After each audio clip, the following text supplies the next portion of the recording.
Till it was a theka, people selling alcohol, people standing at an alcohol store were looked down upon. Wherein we thought, why not have a liquor store with a bar, with a eating fine dine area. That's where Mansionz all came about. It's a candy store for for grown-ups. Celebrity culture in alcohol industry is not new, right? I think you can say yes. There was an inspiration from there. I needed a partner. I needed a face. I thought I went to Sanju and I told him, I have a concept. I think I can go to Scotland. I can prepare a scotch. Will you back me on this? Today also there are people who come to this store and say, Baba ki whiskey dena. We have half a dozen of celebrities that we've already signed. I think wine with Karina, it works the best. Royalty.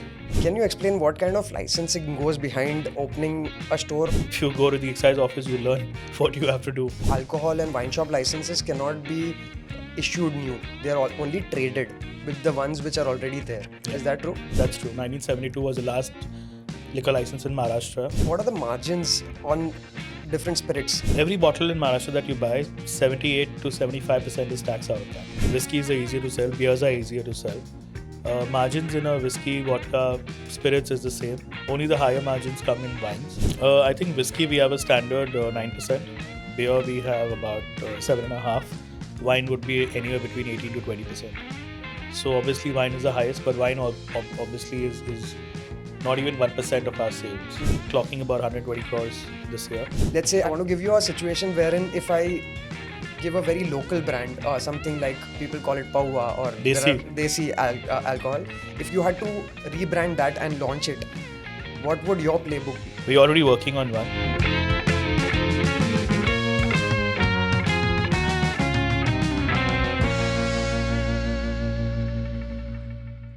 Welcome to the Corner Office, powered by Procura. My name is Ruchit Desai. I'm your host and founder of Procura. How do you sell alcohol to modern India? Especially when the system hasn't issued a new liquor license since 1972. Have you ever had alcohol delivered to your doorstep from Living Liquidz? Or have you been to a Mansionz store where you felt like buying alcohol was going through a boutique? From running thekas to the ground to transforming how India experiences premium alcohol retail, Mokksh Sani is the man behind it all. And now he's partnering with Sanjay Dutt and Ajay Devgn to take Indian spirits global. Let's understand how one man is scaling an alcohol brand in a country which pretends not to drink. Hi Mokksh. Hi. Thank you so much for joining us. It's an honor to have you. I want to immediately start talking about Living Liquidz as a brand because I particularly remember back in our college days, a lot of friends used to call and order alcohol, which wasn't a thing back then. But you've practically made it happen. How did you particularly build a brand, a retail brand, which traditionally were called as thekas? Can you take us through your journey, please?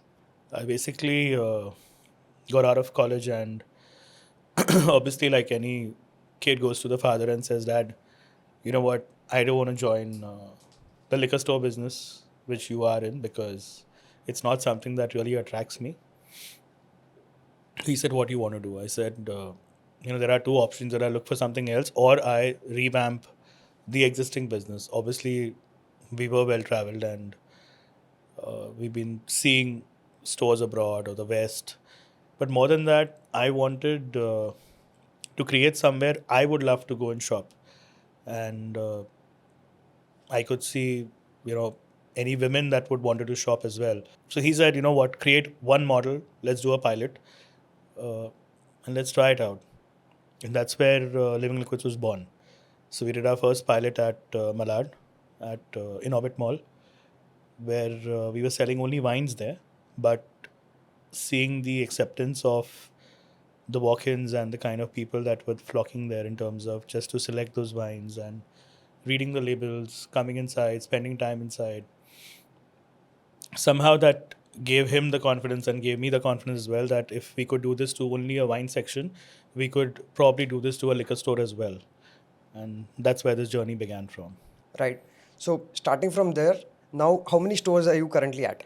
Currently, we are at 67 stores and growing. I particularly remember during COVID, that is when there was a major inflection point for Living Liquidz because you all started delivering online. Yeah, because COVID had given us an approval. During that time, the government gave us an approval of starting online deliveries where we also developed an app.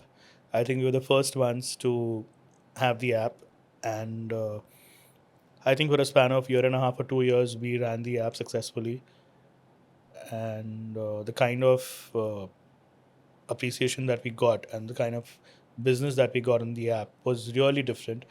It even gave us a lot of insights that what people actually like, what people drink, and how often they kind of order, because it a customer walks in a store, but I'm not there physically at the store to even check whether he's coming this week, he's not coming this week.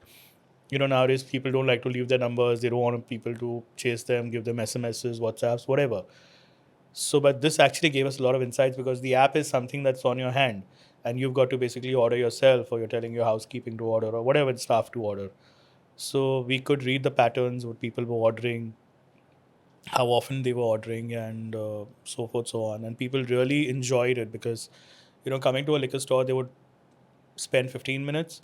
On the app, you could spend 2 hours and make your selection, and sitting in your own comfort of sitting in the house, or sitting in the office, or wherever you are. So this way, yeah, it kind of gave us a bigger vision that next what we should do. We're working on some things. Let's see. Fingers crossed. Right, that's great to know, because you're one of the brands who has managed to grow and scale up during COVID while others were struggling. So that's really great to know. Besides, I want to go back to what you said, that you evolved this from a family business, right? Alcohol, whenever you mention, me particularly, if I take my example, for example, you were born into a family which runs an alcohol business. For me, even till date, for my family, alcohol is a taboo, right? Yeah. So I want to understand how you address this, or how did the people around you react to it? Till it was a theka, people selling alcohol, people standing at an alcohol store were looked down upon. Once it became, we had a friendly environment at the store. We had people, we had women, as we do have women today selling as a sales force in the store itself. Uh, I mean, it doesn't look like you're going to a liquor store. It looks like any fancy boutique that you're going to shop, irrespective whether it's a liquor store today, but it's a fancy boutique. Yeah. It's a candy store for for grown-ups. True, and that makes a huge difference. When you particularly said women entering these stores, I could never imagine the old thekas. Any woman can go and buy from there, but at a Living Liquid store, Yeah, I'm today sure they it's feel possible. safe. They know that the kind of staff we have, there's a female to escort them, to support them, to. So there's always, it's a very friendly environment. I've heard, and I've always heard stories that people struggle to get even license for one store. Can you explain what kind of licensing goes behind opening a store? It's 1 or 65. The rules are same. Basically, obviously, you need to own a license, or you need to, now leasing is allowed, so you can lease a license from someone who wants to lease you. And apart from the license, there are about 25, 30 odd different various other licenses that you get to procure. It's not one window for sure. But if you go to the excise office, you learn what you have to do. And it takes you about 3 to 4 months. But yeah, your licenses can be done in 3 to 4 months. Okay, and I've always heard that alcohol and wine shop licenses cannot be issued new. They are only traded with the ones which are already there. Yeah. Is that true? That's true. 1972 was the last liquor license in Maharashtra that was probably given by the government. Okay. Post that, there are no licenses given. There are total about 1,710 licenses in Maharashtra, and the same circulate in the town itself. Right. So that's about licenses. What about taxation? That's one thing you cannot escape, right? And particularly this business, taxes is where your major spend would be going. Thankfully, we as retailers, the tax is at first point. So when if you're a manufacturer, basically, of Indian-made foreign liquor, or BII that you called bottled in India, then the taxation is at first point. There's a VAT, there's there. GST doesn't apply to liquor as yet. So because of the VAT is there, and VAT is at first point, which is at the manufacturing level. So technically, we don't have whatever the printed price is all paid. That's why it's called MRP, maximum retail price. Right. It's all built in, and it's all taxed to us, and we have to only recover from the customer, because we pay in advance Right. to the factories or to a distributor. Right. So how does that get into your unit economics? What percentage of that revenue goes into your taxes? Every bottle in Maharashtra that you buy, 78 to 75% is tax out of that. Next, I want to understand from you. I've always seen people being excited and having good prices to buy from duty free. So duty free alcohol is a very widely recognized aspect. So is duty free a competitor to you, or let's say if I frame it this way, that if given a chance in future to bid for a duty free license, would you go ahead and take it? So to answer your first question, this duty free is not a competitor to me for sure, because even if you travel, you will travel 3, 4, 5, 6 times a year. 2 bottles into 6 times is 12 bottles a year.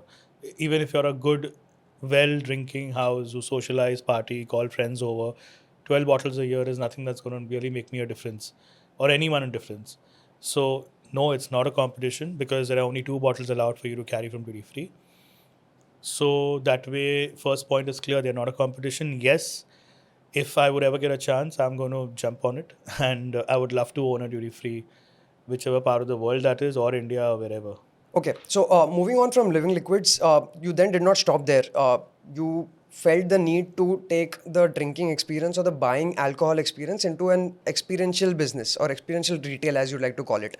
Can you tell us more about it? So basically, it was a thought that was troubling me always, that why don't I have clients who are, probably coming regularly to the store. I mean, they only come when it's a requirement. I mean, they come once a week, once in 10 days. How could we have a concept around a liquor store where people could flock not just because they want to buy alcohol?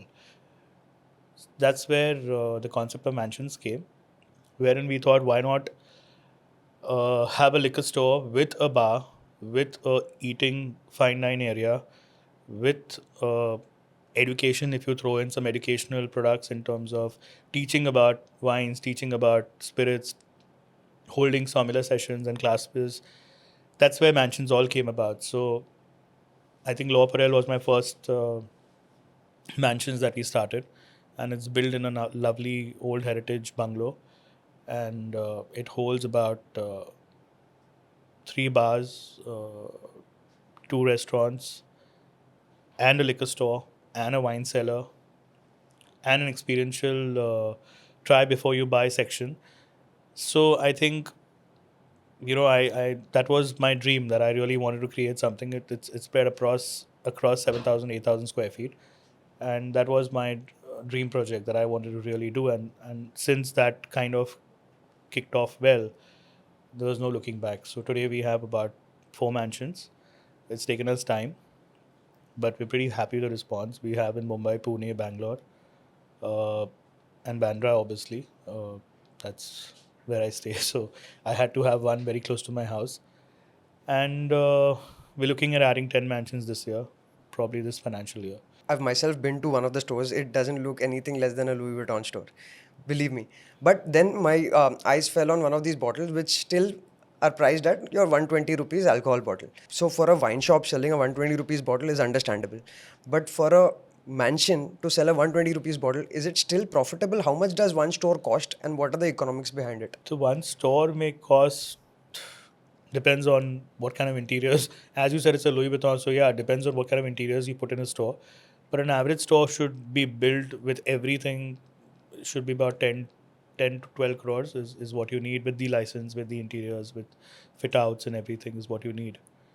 And it's not about 120 rupees, it's about service, it's about clients. I don't think I'm very different from any hospitality business. I've always treated my liquor stores that we are a part of hospitality. Just because we're not a restaurant, that doesn't mean that we don't have to give service. So that's how we treated our customers from day one, and I think that's what keeps us, different from other liquor stores or other vendors, because service is something that's on our top priority. You mentioned Mumbai, Pune, Bangalore, right? So I wanted to understand city-wise, what has been your experience like in terms of the response from the clients, or in terms of the licensing or the governance also? The easiest governance, I think, so is Goa. Okay. Goa, we just launched at the airport, at Dabolim Airport. It's a Living Liquidz, but I feel it's more. The prices are cheap, obviously, so the consumption is higher. Also, licensing is much easier, way easier, less inexpensive completely compared to Maharashtra or Karnataka or any other state. We've had a fabulous response as well, being at the airport. And I want to understand Mansionz. If you say you spend 10, 12 crores behind an outlet, what is the break-even point? How much time would it take you to break even that kind of money which is invested? It's a long-term play. It's Right. not something that you've got to get in and get out of the business. Okay. So moving on from Mansionz, you again did not stop. You went on to another venture which is called Cartel Bros. Can you throw some light on Cartel Bros? What exactly it is? Cartel Bros is basically, so after everything that we did Living Liquidz, we did Mansionz. I kind of knew the pulse of my consumer. I knew exactly what the gaps are, what are his pain points, what is he wanting to drink but he can't afford it, what is the wish list of people in terms of preference, what they really like, uh, what kind of taste palette that they have. So the idea was, why not, you know, build your own brands. Earlier, this was just supposed to be a white label brand for me. That the concept, the thought in my head earlier was that basically we'll create a line for ourselves that you only get certain products at Living Liquidz or Mansionz, and that's how we wanted to do. But as I think with God's grace or whatever, as things evolved, and we kind of thought that why not create brands for India or the world? I mean, why are we restricting this to Living Liquidz, or why are you restricting this to Mansionz or just to my chain? That's when I went. I needed a partner. I needed a face. I thought I went to Sanju, and I told him, I have a concept. I think I can go to Scotland. I can prepare a scotch. Will you back me on this? By Sanjay, you mean Sanjay Dutt? Sanjay Dutt. Yeah. And he said, yeah, I'm always there. And I think 18 years back, he opened my first Living Liquidz. He inaugurated my first Living Liquidz. And that's how my association with Sanju was. So when I went to him, he knows, he's seen the passion in me. He knows what I've done with Living Liquidz. He's probably put the bet on a right horse. So I went to Scotland. I sat with the bottlers there, and I met the guys. We made a blend which was palatable to India. So I think the most unique thing about Glenwalk was that we made a blend in Scotland, but looking at the palate for India, which probably no one has done till date. I mean, obviously, when you make brands, people are making global brands. They're not looking at India and developing or creating brands sitting abroad. So for us, the most differential part was that I was sitting in Scotland and created a blend that Indians would love, be it color, be it the strength, be it the taste palette, be it spicy food, be it non-veg, be it chicken tikka. So we exactly knew the pulse of the consumer, and that's how Glenwalk was born. Right. So that kind of is a no-brainer, because the kind of experience that you bring from Living Liquidz and Mansionz, you would know each and every gap. You have a huge advantage over others launching a brand. And you mentioned partnering with Sanjay Dutt. I want to understand, how did that strategy play out? What do they look for when they invest or partner for such brands? Do you get that kind of numbers back when they associate with you? Did that strategy play out how you planned it?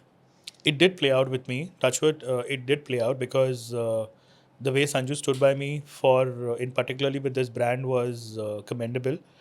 He never questioned me. He never hold my hand, and he said that don't do this and don't do that. He gave me a free hand, and he trusted in me whatever I said, whether it was a press con that we did first or the launch.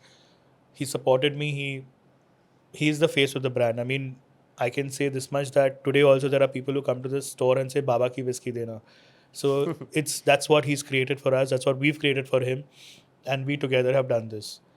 In Maharashtra, we are, I think, at the most entry level Scotch. We're competing with your IMFLs of, the best IMFL that in Maharashtra is at 1500 rupees, and we are at 1670. So it's a no-brainer to drink a Scotch compared to drinking an IMFL that's Indian-made foreign liquor. It's a no-brainer to be drinking a Scotch made in Scotland and by Sanjay Dutt. Yeah. So I think everything works.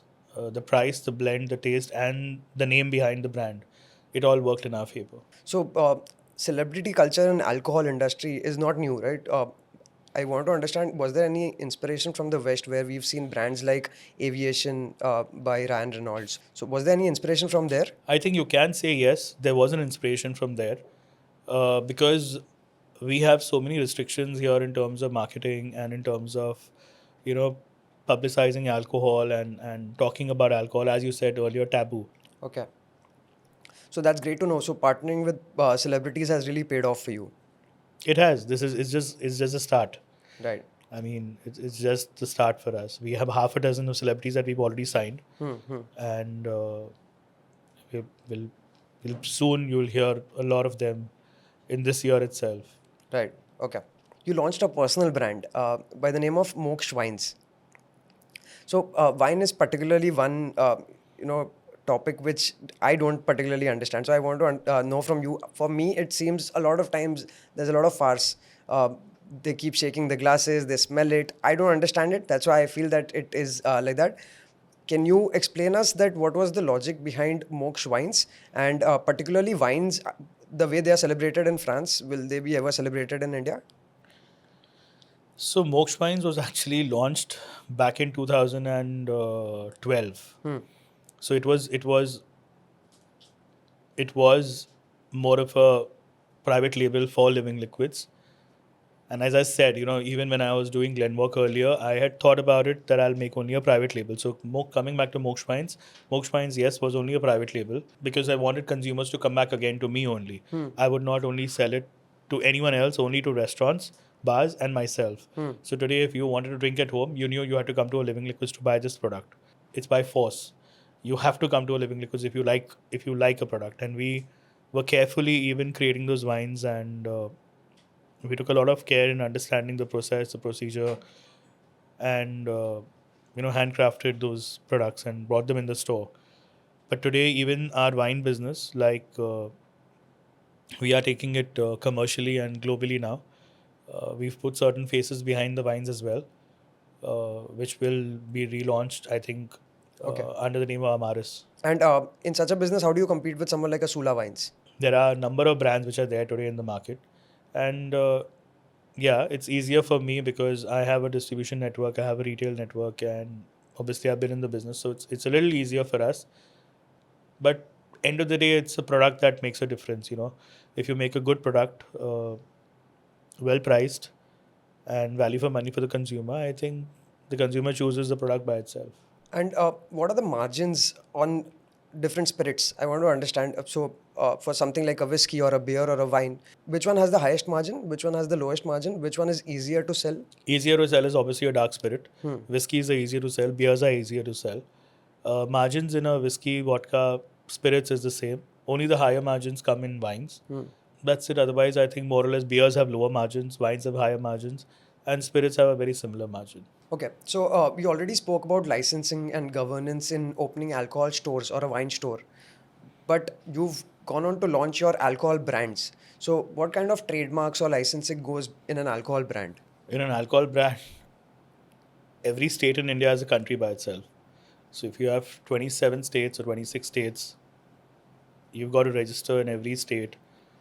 Every state MRP differs. Every state taxation is different. Every state cost card is different. Every state margins are different.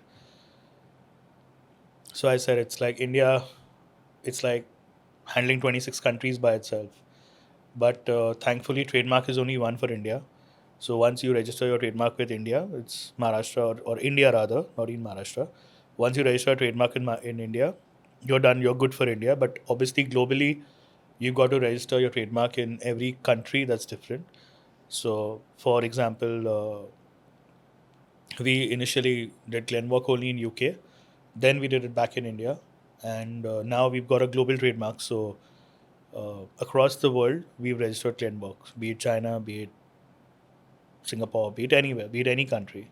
Let's say at Mansionz, if a young brand or a new retail brand or an alcohol brand wants to come and associate with you or get their bottle placed on a Mansionz store, do you allow that? What are the criteria that you see in such a brand? Of course, we allow that. We encourage that, in fact, because I believe competition is always healthy. It's always good when you have new brands on the floor, when the customers come and they discover something new. I mean, that's something that we'd want to play along.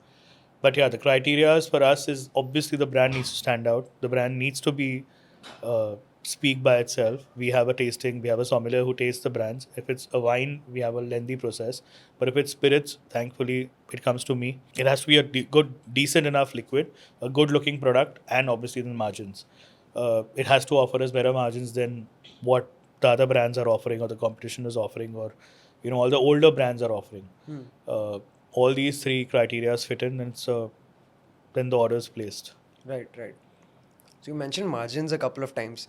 I want to understand the entire economics or numbers behind the margins across spirits or across your businesses. If to put it very simply, if you just compare margins on a whiskey and a beer and a wine, what is the difference like? I think whiskey we have a standard 9%. Beer we have about 7.5. Wine would be anywhere between 18 to 20%. So obviously wine is the highest, but wine obviously is not even 1% of our sales. So it doesn't matter. Even being at 18-20% doesn't make a difference. Right. And in terms of numbers of your brands which you have launched, could you throw some light on what kind of numbers they're doing? We've already sold about 2 million bottles. We are clocking about 120 crores this year. So I think, yeah, we are on good run. We're expected to do 250 next year. That's what our target is. Okay. So moving on to the next segment, we really like to do rapid fire rounds on our podcast. The aim behind it is just to make the conversation a more playful, more light. Try to answer everything and try to be less diplomatic. So, whiskey or wine? Whiskey, Margarita night or martini brunch? martini brunch, Gin and tonic or rum and coke? gin and tonic. A house party or party in a nightclub? Always a house party. If I were to go to your house tonight and check your bar, how many bottles would be there? Bottles would be fewer, but every category you'll have something. So if there are 20 categories, all your 20 categories will be ticked on. Whether you drink wine, vodka, gin, rum, you'll get everything there. Right. After a long, tiring day, what's your poison? Tequila, Most underrated bottle on the shelves at Mansionz? mezcal. Okay. What is the most expensive bottle at Mansionz? Currently, a bottle of Louis XIII, which would cost about 6 lakhs. Okay. Do people actually buy these? Yeah. Nice. What's the most expensive bottle that you've ever opened and was it worth opening? A McLaren 30. Yeah, worth opening. Wow. Yeah. One liquor brand you're a fan of and wish that you had built it from scratch? Could be a Class Azul. There's a limited edition that comes in that. I wish I had thought about that and made it from scratch. Do you judge people on the basis of what they drink? Yes. You have your very own whiskey and a wine brand. What's next? Beer or gin? Gin, vodka, rum, tequila is next on my cards. Your favorite country to visit to? Scotland is my favorite country that I love the weather, the air, the factories, and the alcohol. So everything works for me in Scotland. Worst hangover story that maybe you can share with us? Has to be one of my birthdays, yeah. Because that we wrap up around 7, 8 in the morning and then don't wake up the next day. I mean, there's no day left. Yeah. Who out of Sanjay Dutt and Ajay Devgn has better tolerance for alcohol? Ajay. Okay. So if you were to partner with an actress and you were to launch your own alcohol brand, what would that alcohol be and with which actress? I think wine with Karina, it works the best. Royalty. Right. And that's what speaks. That's a great way to end the rapid fire. You've been really good and you've been very direct with your answers. What are your future plans? Where to from now for Living Liquidz, for Mansionz, for Cartel Bros, and for Mokksh Sani himself? Living Liquidz touching the 100 store mark. That's the aim. Mansionz, at least get Mansionz to every metro city. Cartel Bros has to be global.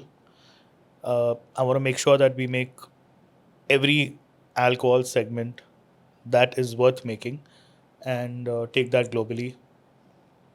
even if that, as I said earlier, we've already signed half a dozen celebs, and soon within this year, the next year, you'll have all the names and the brands out. Right, right. Okay, and particularly to end with, this is my curiosity. So, with all your knowledge and all your branding, marketing, or customer behavior patterns that you've seen, let's say I want to give you a situation wherein if I give a very local brand, something like people call it paua, or there are Desi. desi alcohol. If you had to rebrand that and launch it, what would your playbook be? We're already working on one. Oh, So we already launching a Desi Daaru with Sanju, and it's called Baba Desi. wow. So it'll be out soon, probably before this year ends. Right, right, right. Okay, I think we're done. Thank you so much, Mokksh. Thank you. This has been an amazing conversation. If you would have any words, how your experience was on the corner office, please tell us. I had a great time, and thank you for inviting me. And I think I look forward to watching the interview this time. Great. Okay. Thank you so much and wish you all the luck for all your brands. Thank you. Thank you. Thank you so much.